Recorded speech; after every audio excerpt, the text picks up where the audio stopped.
맨날 술이야 맨날 술이야. 한국인 1인당 소주 소비량은 연간 87병. 하루 평균 2.1잔을 마신 셈인데 문제는 과도한 음주가 고혈압과 뇌졸중, 통풍, 알코올성 치매 등을 유발한다는 거다. 톡톡 건강 토크. 오늘은 술이 술술 넘어간다고 막 들이켰다가는 큰 코 다치는 이유에 대해 알아본다. 네, 좋은 날에도 힘든 날에도 슬픈 날에도 꼭 빠지지 않는 것이 있습니다. 바로 술인데요. 과유불급이란 말이 있듯이 딱 한 잔이 또 한 잔이 되다 보면은 각종 질환에 시달릴 수가 있겠습니다. 네, 톡톡 건강 토크 오늘은 과음이 부르는 여러 가지 질환에 대해서 자세히 알아보도록 하겠습니다. 네. 오늘 도움 말씀 주실 분 나와 계신데요. 네. 하양중앙내과 이덕영 대표 원장께서 나오셨습니다. 네. 안녕하십니까? 안녕하십니까? 안녕하십니까? 이덕영입니다. 네. 네, 그럼 먼저 3분 브리핑을 통해서 우리나라의 음주 현황부터 좀 살펴보도록 하겠습니다. 네. 원장님 부탁드리겠습니다. 네, 우리 성인의 고위험 음주율은 2017년 기준 남성은 21%였고요. 여성은 7%라서 평균 14% 정도에 이르렀습니다. 여성의 경우 20대에서 11%로 피크를 이루었고요. 남성의 경우 20대에 17%로 시작해서 30대를 거쳐서 증가되고 40대에서는 27%로 피크를 이루고 있습니다.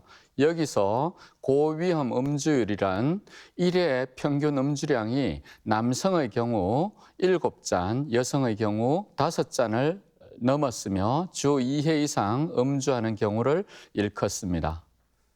다음은 알코올 관련 질환 전체 사망자 수에 대해서 살펴보겠습니다.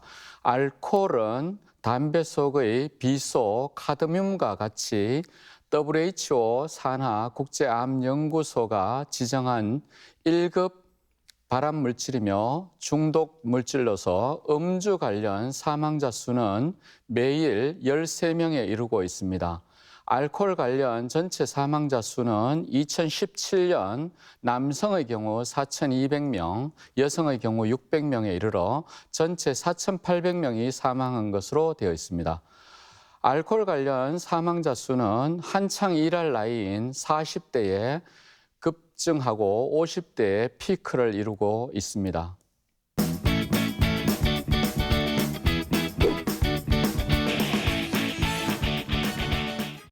네, 알코올 관련 질환으로 인한 사망자 수까지 한번 확인해 봤습니다. 네. 생각보다 참 많은 사망자가 발생하고 있어서 참 놀라운데요. 그렇습니다. 원장님, 그렇다면은 이 과음이 부르는 질환, 구체적으로 어떤 것들이 있을까요?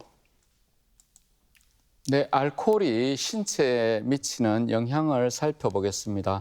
이 표에서 보는 바와 같이 지속적인 과도한 음주는 신체의 다양한 부위에 각종 염증과 암을 일으키고 있습니다. 먼저 만성 인두염과 인두암을 일으키고 식도염, 식도암, 또 간에서는 알코올성 지방간, 알코올성 간염, 간경변, 그리고 간암을 일으키게 됩니다. 다리에 영향을 미치는데 통풍과 말초신경염, 또 대퇴골두괴사를 일으키고요. 뇌에서는 알코올성 정신장애와 알코올성 치매를 일으키고 블랙아웃을 일으킵니다. 심혈관계에서는 고혈압과 심부전, 부정맥을 일으키고 급만성 위염과 위궤양을 일으킵니다. 또한 급성췌장염, 만성췌장염, 당뇨병을 일으키고 과민성 대장염과 대장암을 일으킵니다. 생식기에 이르러서는 남성의 발기력 장애와 여성의 생리불순, 불임까지 일으키는 것으로 되어 있습니다. 술이 어떻게 암을 일으키는지 살펴보겠습니다. 술의 주성분은 에탄올입니다.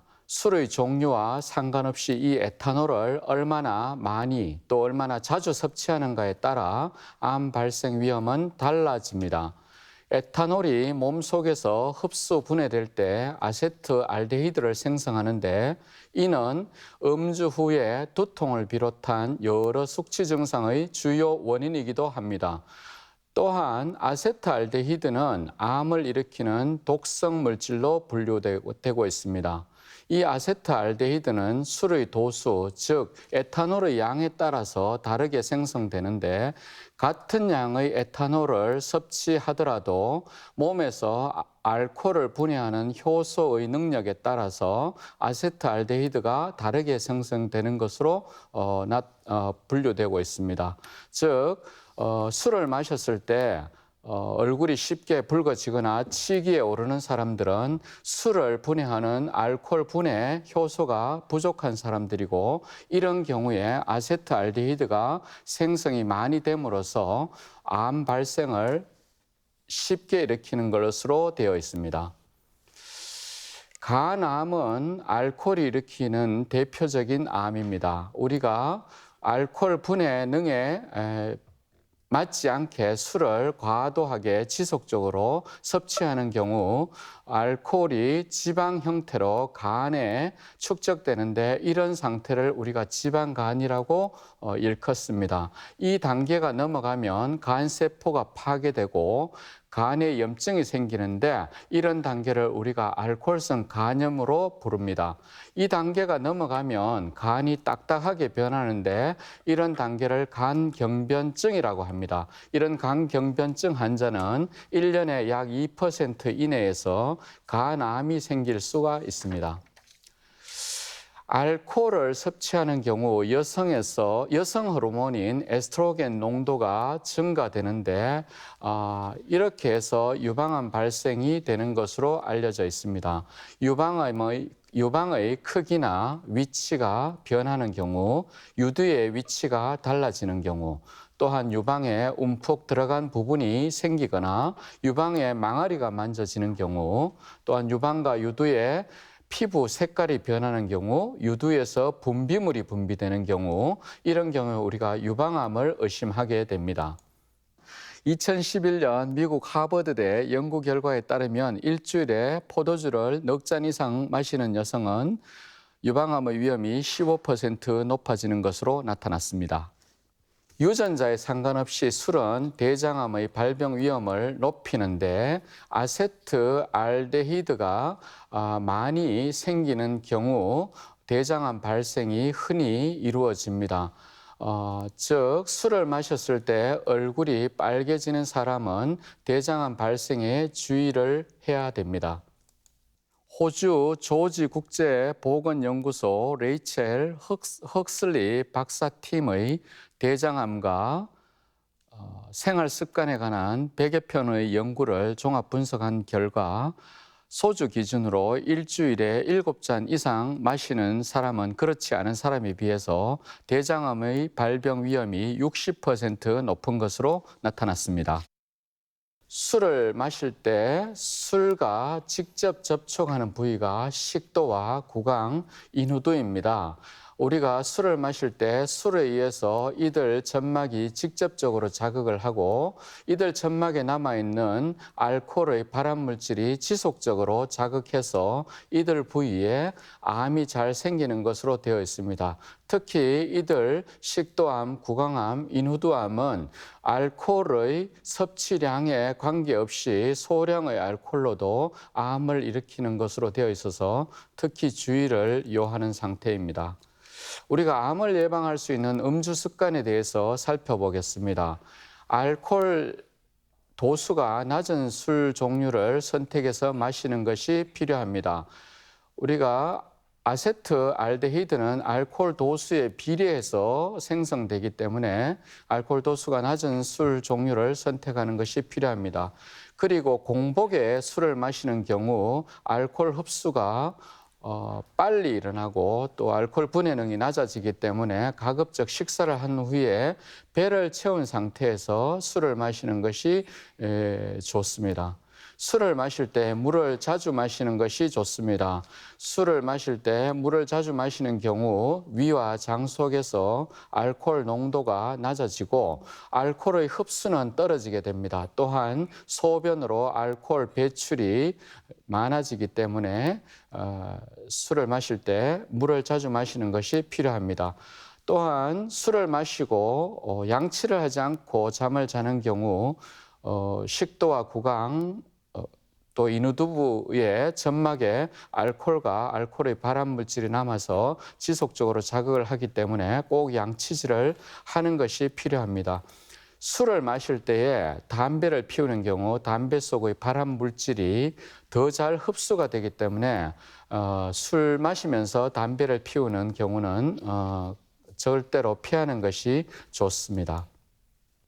네, 그런가 하면요. 이 술이 비만의 원인이 되기도 한다고 들었거든요. 근데 또 애주가 분들을 보면 어떤 분은 살이 찌셨고 또 어떤 분은 마르셨고 이러던데 이게 안주를 어떤 종류를 얼마나 먹느냐의 차이인지가 궁금합니다, 원장님. 흔히 그 안주빨이라고 하잖아요. 술을 잘 못하시는 분들이 안주를 좀 많이 드셔서 살이 찌는 건가요? 네, 잠깐 한번 살펴보겠습니다. 남성의 경우 체지방이 체중의 약 25% 이상, 여성의 경우 체중의 30% 이상을 저희가 비만이라고 합니다. 음식으로 섭취하는 열량이 몸을 움직이며 소비하는 열량보다 많을 때 비만이 생깁니다. 따라서 운동 부족과 과식 등 생활 습관이 비만을 초래하는데요. 이런 경우 우리가 단순 비만으로 분류를 합니다. 반면 내분비 계통의 이상이나 시상하부의 기능 이상 또는 에너지 대사 이상으로 비만이 생길 수 있는데 이를 우리는 증후성 비만으로 분류합니다. 또한 비만의 원인으로 유전적 요인도 관계가 있습니다. 맥주 500cc 한 잔은 500cc 맥주 한 잔은 약 185칼로리에 해당되고요. 300cc 막걸리 한 잔은 138칼로리에 해당됩니다. 45ml 소주 한 잔은 약 63칼로리에 이르고 있습니다. 우리가 알코올이 체중에 미치는 영향에 대해서 살펴보겠습니다. 어떤 분은 술을 마시면 살이 찌고 어떤 분은 또 살이 빠진다고 합니다. 우리가 술 마실 때에 술과 안주를 함께 먹으면 술에 의한 칼로리는 즉각적으로 에너지로 소비가 되지만 안주나 식사 등의 칼로리는 대부분 살로 바뀌게 됩니다. 이렇게 해서 체중이 증가되는 것으로 되어 있습니다. 반면 술만 과도하게 마시고 다른 음식을 섭취하지 않는 경우 술에는 특별한 영양 성분이 없고 칼로리만 있기 때문에 영양 실조에 빠지고 따라서 체중은 감소하는 것으로 되어 있습니다. 그렇군요. 저희가 앞 강의에서 당뇨 합병증 가운데 하나죠. 당뇨발에 대해서 원장님 알아봤거든요. 그런데 이 지나친 음주가 합병증이 더 무서운 이 당뇨병을 유발하기도 한다면서요. 네, 살펴보겠습니다. 우리 몸에 췌장이라는 기관이 있는데요.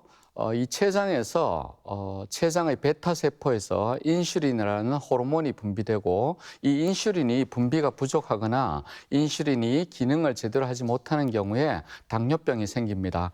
우리가 지속적으로 과도한 음주를 할 경우에 급성췌장염이나 만성췌장염이 걸리게 되고요. 이렇게 되면은 췌장의 베타세포가 파괴되어서 인슐린이 제대로 분비를 하지 못하거나 또 인슐린이 기능을 하지 못하여 당뇨병이 생기는 것으로 되어 있습니다. 그러면 당뇨병 환자가 술을 마시게 되면 어떻게 되는지 살펴보겠습니다. 혈당 조절이 이렇게 되지 않습니다. 간의 중요한 역할이 해독과 그다음에 당대사 조절이 있습니다. 술을 마시게 되면 술을 해독하느라고 간이 지치게 됩니다. 이렇게 되면 우리가 당대사 조절 능력이 떨어져서 혈당 조절이 제대로 되지 않는 것으로 되어 있습니다. 또한 술을 마시게 되면 안주나 식사로 인한 칼로리가 살로 찌게 되는데 그렇게 해서 체중이 증가되는 것으로 되어 있습니다. 배가 나오는 사람들이 보통 이렇게 술을 마시면 배가 나오는 사람들이 많지 않습니까? 이런 분들은 체지방이 증가되면서 인슐린 저항성이 증가되어서 당뇨병이 더욱 악화되는 것으로 되어 있습니다. 또한 저혈당, 쇼크 등의 위험에 빠지게 되는데요. 가장 위험한 경우는 식사를 거른 상태에서 인슐린이나 당뇨병 약을 복용하면서 과도한 음주를 하게 되는 경우 적절한 혈당 조절이 되지 않아서 저혈당 쇼크에 빠질 수 있는 것으로 되어 있습니다. 네, 그런가 하면 또 우리가 젊은 통풍 환자들을 보게 되면 대부분 또 술을 즐겨 하더라고요, 원장님. 그래서 이 술과 통풍도 밀접한 그런 연관이 있다면서요.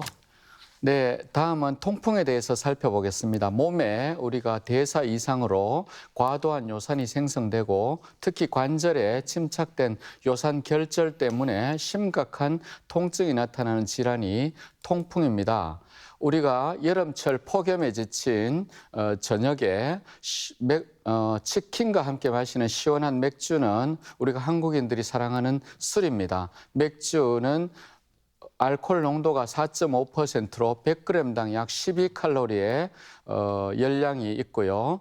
수분은 약 93%입니다. 또한 여기는 소량의 단백질과 리보플라빈, 나이아신 등 다량의 무기질이 함유되어 있는 것으로 되어 있습니다. 우리가 하루에 한 잔 정도의 맥주는 심장질환과 또 치매 예방에 도움이 되는 것으로 되어 있습니다. 그렇지만 약 350cc 하루에 한 잔 이상의 맥주를 마시는 경우는 오히려 부작용을 초래합니다. 맥주나 치킨에 들어있는 다량의 퓨린이 요산을 생성하게 되고 이로 인해서 통풍이 생기는 것으로 되어 있습니다. 퓨린은 요산 수치를 상승시키고 체온이 낮거나 순환이 덜 되는 부위에 염증을 일으키는 것으로 되어 있습니다. 비만, 고혈압이나 신장병을 가진 환자, 특히 가족 중에 통풍의 가족력이 있는 사람이나 폐경 후에 약 10년이 경과된 여성의 경우 통풍이 잘 생길 수 있습니다. 이런 경우에 해당되는 사람들은 하루에 350cc 이상의 맥주를 마셔서는 안 되고 특히 요산 배출을 많이 시킬 수 있도록 하루에 약 2리터 이상의 수분을 섭취하는 것이 필요합니다. 네, 과음이 부르는 여러 가지 질환들 하나씩 살펴보고 있습니다. 네. 그런가 하면은 간혹 술을 마시고 필름이 끊기는 경우가 생긴다는 말씀들을 하는데 필름이 끊겨서 전날 일이 기억하지 않는 일을 뭐 가볍게 여기고 우스갯소리로 하시는 분들이 많은데 이게 또 위험할 수가 있다고요? 네, 맞습니다. 술을 과도하게 마시면 기억이 끊기는 현상인 블랙아웃이 나타나는데 이런 블랙아웃이 몇 차례 반복되다 보면 알코올성 치매로 진행이 되게 됩니다. 알코올은 뇌의 해마나 전두엽을 손상시켜서 기억력과 감정에 문제를 유발시킵니다. 우리가 가스불을 켜놓고 자주 잊어버리거나 약속을 잊어버리거나 간단한 계산을 잘 하지 못하고 같은 이야기를 반복하거나 현재의 날짜를 모르는 경우 알코올성 치매를 의심하게 됩니다. 알코올성 치매가 되는 과정을 살펴보겠습니다. 알코올을 과다하게 섭취하는 경우 뇌 기억을 담당하는 해마가 손상되고 이렇게 하면 기억이 끊기는 현상인 블랙아웃을 경험하게 됩니다. 뇌 손상이 계속 반복되는 경우 뇌의 중앙 뇌실이 넓어지고 그 이후에 알코올성 치매로 발전이 됩니다. 우리가 알코올성 치매를 앓는 경우에 초기 증상으로 불안과 우울, 구토 증상은 물론 기억을 하지 못하고 없는 이야기를 만들어내는 작화 현상과 또한 감각 이상을 경험하게 됩니다. 제 주변에 보면 매일매일 술을 드시는 분들이 너무너무 많아요. 저는 아니고요. 그리고 또 문제가 뭐냐면 이 반주라고 하죠. 식사 때 뭐 소주나 막걸리를 계속 드셔서 알코올 중독이 아닌가 참 염려도 되거든요. 습관적으로 반주하시는 분들 괜찮지는 않겠죠? 네, 알코올 의존증에 대해서 저희가 한번 살펴보겠습니다. 우리가 술을 마시고 싶은 것을 참을 수 없거나 힘든 일이 있으면 술로 해결하려고 하거나 또 술 마신 다음 날에도 해장술을 마시거나 또한 술로 인해서 주변인이 나를 떠난 적이 있거나 술로 치료를 받은 적이 있거나 또한 술로 인해서 결근이나 또한 지각 조퇴를 하는 경우 또한 술이 깬 뒤 불안과 공포를 느끼거나 헛것을 보고 들은 적이 있는 경우 우리는 알코올 의존증을 강하게 의심을 해야 됩니다. 네, 마지막으로 이제 아직까지도 우리 사회는 그 술을 권하는 그런 분위기가 남아 있는 것이 사실인데요. 이런 그 사회 분위기 속에서 절주를 실천하기 위해선 어떻게 해야 될지 원장님께서 좀 간단한 팁을 알려주시죠. 네, 우리가 음주로 인한 위험을 최소화하기 위해서 술을 마시는 양과 횟수를 줄이는 것을 절주라고 합니다. 우리 생활 속의 절주 실천 수칙을 한번 살펴보겠습니다. 잘못된 음주는 심각한 생명의 위협을 초래하기 때문에 가급적 술자리를 피하는 것이 좋습니다. 또한 술을 잘 못하는 사람에게 억지로 술을 강요해서는 안 되겠습니다. 우리가 흔히 원샷을 이렇게 강요하는데 원샷은 혈중의 알코올 농도를 급격하게 올리기 때문에 사고의 위험이나 생명의 위협을 초래합니다. 폭탄주는 절대로 마시지 않는 것이 좋고 에너지 드링크류를 술과 함께 섞어서 마시는 것도 금기입니다. 또한 우리가 일주일에 2회 이상 술을 마시는 경우를 고위험 음주라고 하는데 음주 후에 3일 정도는 절대로 술을 마시지 않는 것이 필요합니다. 우리가 술 마시는 장소에서는 조금씩 나누어서 천천히 마시는 것이 필요하고요. 술 마시는 중간중간에 충분한 물을 마시는 것이 필요합니다. 또한 식사를 꼭 한 후에 술을 마시는 것이 필요하며 술을 마실 때 적당한 안주를 먹는 것이 필요합니다. 우리가 술을 거절하는 좋은 방법들을 몇 가지 한번 살펴보겠습니다. 가급적 술을 마시지 않기 위해서는 단호한 의지로 확실하게 자기의 의사를 표현하는 것이 필요합니다. 또한 오늘 아침부터 두통이 있다거나 또 조금 전에 약을 먹었다는 등 건강상의 이유를 들어서 술을 거절할 수 있습니다. 또한 시골에서 부모님이 올라오셨다거나 또한 치과에 예약이 있다고 얘기하면서 술자리를 벗어나는 방법이 있겠습니다. 또한 술을 거절한 이후에는 술에 관한 대화에서 주제를 옮겨가는 것이 필요합니다. 네, 오늘 이렇게 술이 부르는 각종 질환에 대해서 함께 알아봤습니다. 이렇게 과음은 암은 물론이고 비만과 당뇨병, 통풍, 알코올성 치매 같은 여러 가지 질환에서 자유로울 수 없게 됩니다. 네, 건강을 위해서 과음은 하지 마시고요. 술자리에서 옆 사람에게 너무 술을 권하는 일도 자제해 주시기 바랍니다. 그렇습니다. 네, 지금까지 이 시간 도움 말씀에 하양중앙내과 이덕영 대표 원장께서 수고해 주셨습니다. 네, 오늘 고맙습니다. 고맙습니다. 네, 김철원 씨, 장혜연 씨 두 분도 수고했습니다. 네.